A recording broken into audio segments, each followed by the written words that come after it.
guys, welcome back to my channel. In today's video, I will be showing you how to make this beautiful rainbow inspired balloon bouquet. Stick around for more, and please don't forget to hit that like and subscribe button below. Leave me your comments and stay tuned for more videos. Hi guys, so this balloon bouquet is for one of my clients that will be picking it up on Friday, and today is Wednesday, so I just wanted to get a head start, and these balloons will last since they are filled with air. Right now I am building my base. It's basically 3 quads.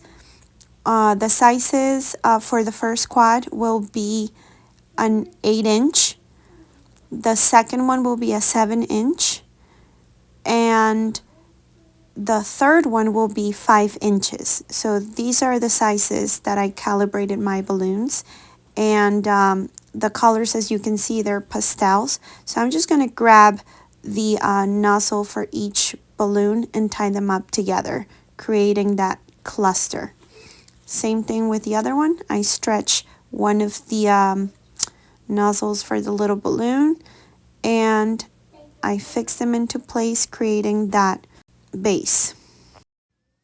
For my weighted, I use a water balloon. This way my balloon doesn't go anywhere and there's some weight to it.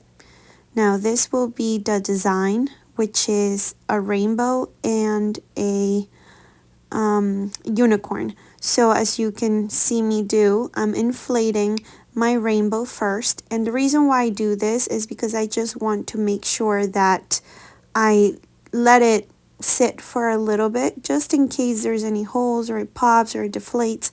At least I have enough time instead of committing to attaching it to my piece and then it slowly deflates. So once that's done, I start working on my flowers. Now my little flowers, I haven't done these in such a long time.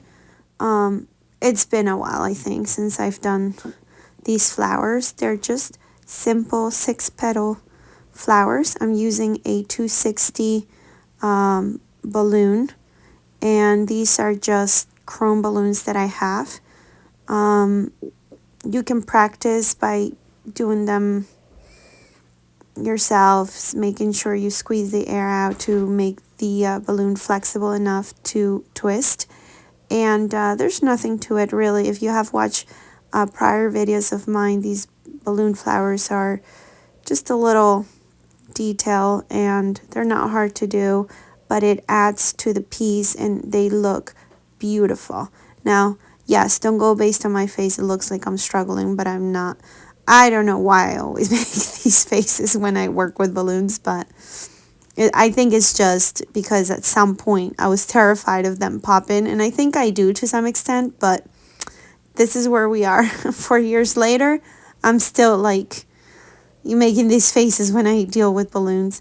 But anyway, so once I have some of my petals, I twist them and make a little knob in the middle to finish my my flower.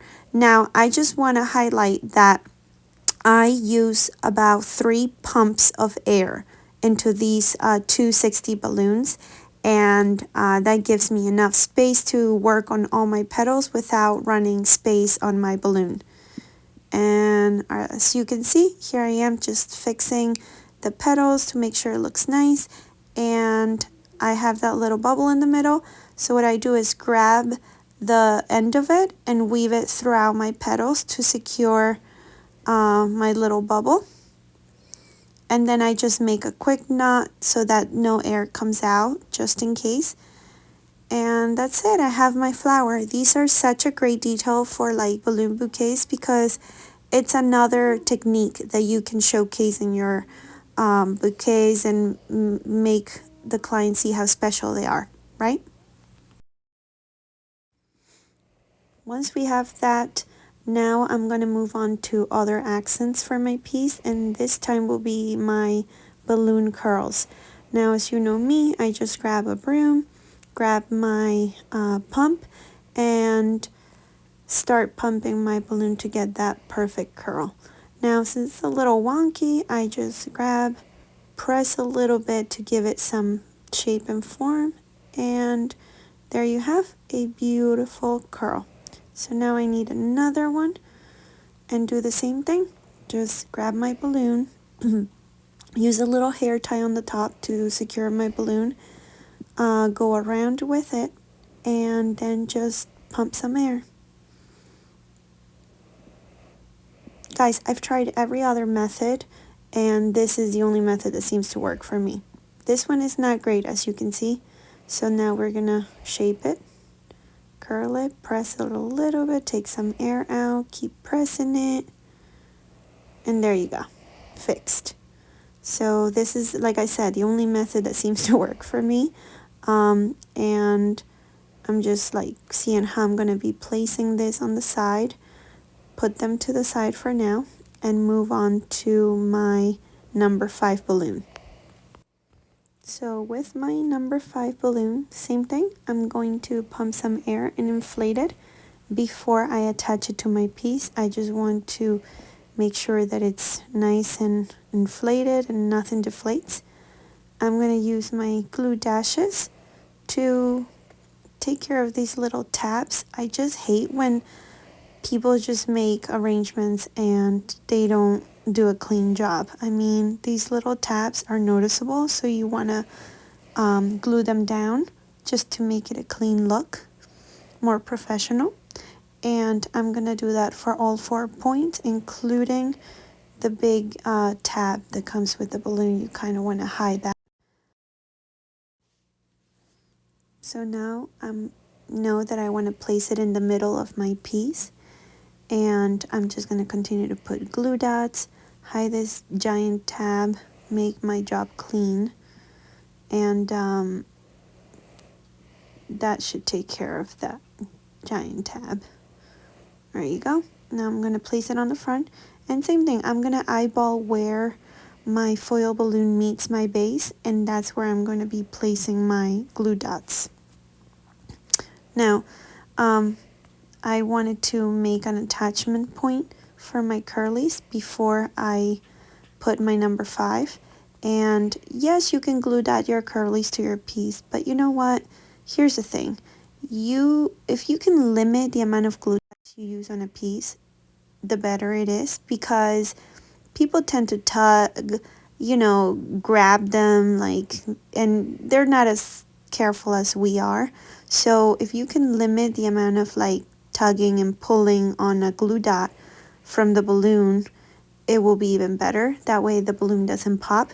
So instead of me gluing dot my curlies, I decided to use a stretchy balloon and weave it in. This way nothing happens to my base. It's just another form of security for me that the balloon will be safe and nothing's gonna pop it. So as you can see, I grab my number 5, I know where it's gonna land on my base, and put my glue dots. Now, does this ever happen to you where you have to remember how the number 5 goes? There's nothing more stressful than sometimes putting a letter or a number and putting it backwards. Like that sometimes. It hasn't happened to me, but I've heard of people doing it where they put the happy birthday all backwards. So the number 5, same thing, I have to kind of think about it a little bit. Now I'm going to move on to my rainbow, and same thing goes. They have these little tabs, so I just want to make sure I'm clean with my tabs. And because these little tabs are a bit smaller, I'm using my cheaper glue dots for that. The glue dashes are expensive, you guys, so I don't want to just use them for every little thing, So when it comes down to these little tabs, I don't have a problem using the cheaper glue dots, and those you can find at Amazon. But anyway, so now I'm going to hide this tab over here, and this rainbow, it's going to cascade down on my piece. So to attach this rainbow to my piece, that's when I will be using my glue dashes. They're the expensive kind, so I'm going to try to secure it in place. And here you go. I'm going to see where the balloon meets my base, and that's where I will put my glue dashes. You definitely want to make sure that you have enough attachment points to your piece. This way it just doesn't pop off the arrangement when the client is transporting this piece. Since this is going to be a customer pickup, I just want to make sure everywhere I see that this balloon meets my base, that's where I'm going to put a glue dot. So now I'm going to decorate with my accent pieces, and those are my flowers. I have a total of 3. You gotta love this flowers. They are so cute and they just bring the piece together. And like I said prior, like it shows another form of technique that makes the arrangement that much more special. And same thing with the curlies. Balloons are balloons, but if you can show that you have something different than the rest of the people out there in your competition, is what stands out, all those little details. So here you guys can see my main piece is ready, and now I'm gonna go and inflate the rest of my balloons. And voila, here's where you have the helium balloons. So there is a bit of a method for me to arrange this bunch of balloons. It's not just putting them together and calling it a day. No, you have to arrange them. If you're a professional, you want to make sure it looks like a bouquet and not just like a bunch of balloons thrown in together. So I want my main statement unicorn balloon to be on the top, and the rest of them cascading somewhere down. So as you can see, I grab one by one and play with the height, because I want to bring some height but also want all the colors to show. And that's what I'm doing until I'm happy with my results. I grab all of them together and make a quick knot to secure them in place. And there you go. Here's my bunch of helium balloons. Now, these balloons are going onto my piece. Again, these will go on the back, and I'm trying to limit taping my balloon bunches on my piece. So what I do is I measure where I want them to be, and I just simply weave the string, the balloon string, through my piece. This way they don't go anywhere. And that's it. Just cut the excess and fix them a little bit, make sure that it looks good even from the back. And there you have it. Here's the whole arrangement. I hope you guys enjoy this. It turned out so cute. Hi guys, so here you have it.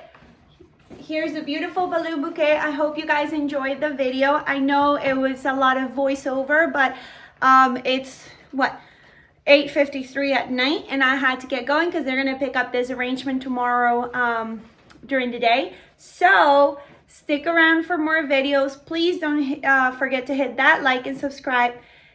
Please leave me your comments. I hope you guys enjoy the videos. I'm gonna try this year my best to do more tutorials. I know it's taking me a hot minute, but stick around for more, and please follow so that I can continue to post for you guys. I hope you guys enjoy, and I'll see you next video. Bye-bye.